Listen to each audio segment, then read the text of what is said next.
ஐயப்பன் குறித்து அவதூறு பரப்பும் வகையில் பாடலை பாடி வெளியிட்டதாக கானா பாடகி இசைவாணி மீது அடுத்தடுத்த புகார்கள் எழுப்பப்பட்டு வருகின்றன.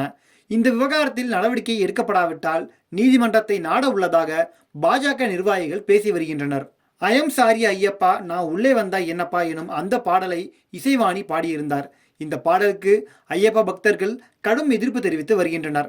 மேலும் பா ரஞ்சித் மற்றும் இசைவாணிக்கு எதிராக தமிழக காவல் நிலையங்களில் புகார்களும் கொடுக்கப்பட்டு வருகின்றன. இதனிடையே இந்த விவகாரம் குறித்து பல அரசியல் தலைவர்களும் பேசி வருகின்றனர்.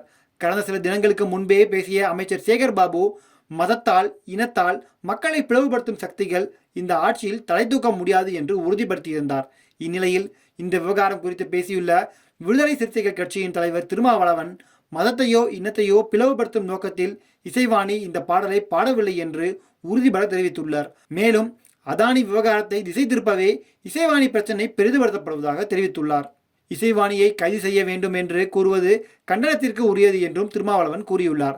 சபரிமலையில் பெண்கள் நுழையக்கூடாது என்ற பிரச்சனை சர்ச்சையான போது பெண்ணியத்தின் குரலாக, பெரியாரின் குரலாக இசைவாணி இந்த பாடலை பாடியதாகவும் அவர் இசைவாணிக்கு ஆதரவு தெரிவித்துள்ளார். அதானியின் கைது குறித்து தேசிய அளவிலான கோரிக்கைகள் வலுத்து வரும் நிலையில் இசைவாணியின் பாடல் போன்றவற்றை கையில் எடுப்பதாகவும் திருமாவளவன் கூறியுள்ளார். மார்கழியில் மங்கள் இசையில் பாடியதன் மூலம் பிரபலமான இசைவாணி கடந்த 2010ஆம் ஆண்டில் ஐயம் சாரி ஐயப்பா பாடலை பாடியிருந்தார். இந்த வீடியோ பாடல் சமீபத்தில் சமூக வலைதளங்களில் வைரலான நிலையில் இசைவாணிக்கு எதிரான விமர்சனங்கள் எழுந்தன. அவர் மீது நடவடிக்கை எடுக்க வேண்டும் என்று கோரிக்கைகள் வலுத்துள்ளன. இதனிடையே பெண்களின் உரிமைகள் குறித்தே இந்த பாடல் அமைந்துள்ளதாகவும் 6 ஆண்டுகள் கழித்து இந்த பாடல் தற்போது பிரச்சனையாக மாற்றப்பட காரணம் என்ன என்றும் பலரும் கேட்டு வருகின்றனர். இதற்கு பதிலளிக்கும் வகையில் திருமாவளவனின் தற்போதைய பேச்சு அமைந்துள்ளது.